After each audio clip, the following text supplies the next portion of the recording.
The first as an advertiser is that the industry has made it incredibly complicated for us to understand what this space is about. Just in its name, programmatic is a relatively misleading title. I think from the challenging perspective, it's more about the industry as a whole having to kind of clean itself up in terms of viewability and ad fraud and all the kind of issues that we're having in terms of just getting a lot more transparency and a lot more data and understanding, because then that allows us as advertisers to go and get bigger budgets and get internal buy-in. You know, if 50% of all the online ads that an advertiser buys people can't see or have an opportunity to see, 60% is going to some guy click on a banner in the Philippines, so there's a lot of click ad fraud. Some people are not human. That needs to be cleaned up. Honesty is quite closely aligned to that trust and that mistrust that advertisers seem to have got, and I think it's all fallen over in the education process. So I mentioned yesterday about how I went to a conference a couple of months ago, and one of the agencies actually said, I've got this campaign, it's got a 50% viewability. I can't tell my advertiser that it's got a 50% viewability because they're going to stop running activity with me.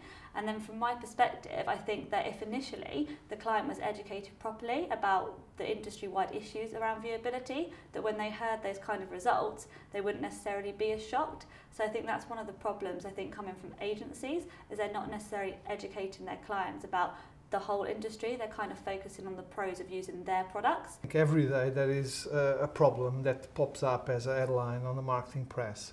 And of course, we advertisers, almost like investors, we don't like uncertainty. And I think that is the key challenge at the moment with programmatic. And I think this is what's really missing from the industry, is a key understanding that marketeers are interested in one thing: selling more product. And it's how that's done in the most efficient way is what they're really after. And I think unless something gets cleaned up fairly quickly, some of the people will start to walk away and have serious questions about it. You know, by definition, it's now become the cheap way to buy what other people don't want. And that's not true. I agree that today most marketers don't know enough about digital and about programmatic specifically. And this is true also for the other agencies that work with the brands and marketers, the creative agencies, the PR agencies, BTL agencies, etc. They also don't understand very well this new environment and this new context. What is not clear, and what clients really suffer from, is when you come back and say, you know, they're used to paying 2 and 3% for offline media, when suddenly you find tech stack costs are heading to 60, 70% in some cases, they just go, this is crazy. This is absolutely crazy. I think there is a lot more that the industry needs to do over the next 6 months to basically get their house in order. Because from an advertiser standpoint, I spend money on media to make money. I don't spend money on media to throw it away so people can't, my consumers can't see it.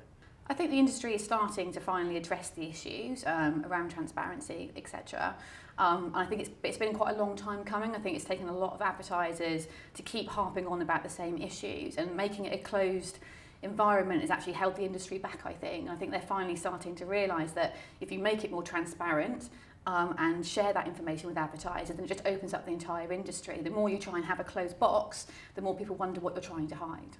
We've still got to keep that education piece going, and it's really important for us to keep informing people and more senior stakeholders about the incremental value that programmatic activity can add.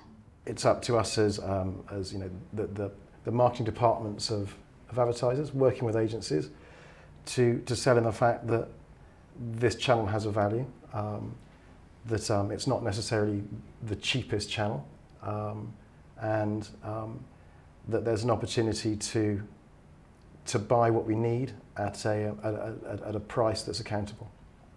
I think it's up to us advertisers, really those in charge of the businesses, in charge of the brands, it's up to us to understand what is really our objective and how do we articulate that objective in a way that we can leverage the best technology that is available to deliver that. Okay, I think the biggest opportunity for programmatic for B&Q is obviously the targeting capabilities and the ability to be able to optimise in real time towards certain KPIs, which delivers really good results. Getting a better handling on the data that we are generating about our consumers, using that data to basically buy against more effectively in terms of from a targeting standpoint, but also then be able to retarget as well.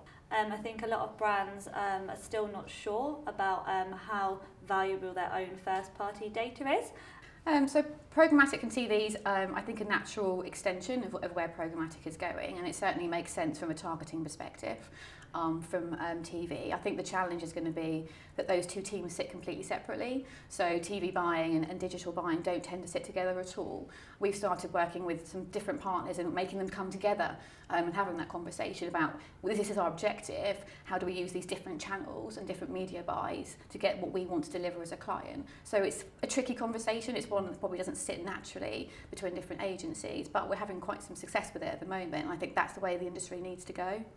Over the next few years, we would want to buy everything programmatic, which includes TV.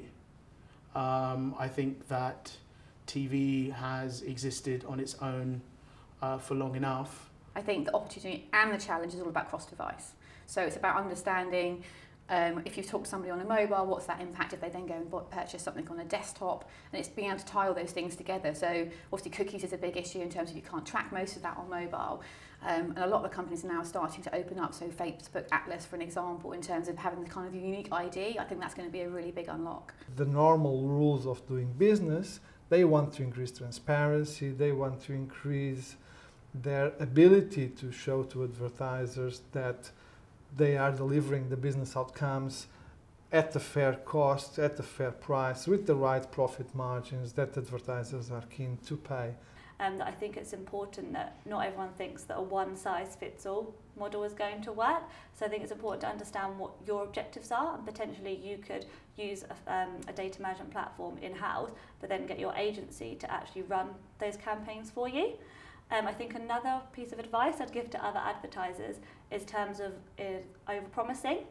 So I would say you need to manage your expectations internally and not over-promise what you think programmatic will deliver. Because I think sometimes that's the issues that you have with agencies, is that agencies sometimes over-promise what they're going to be able to give you as an advertiser in terms of results.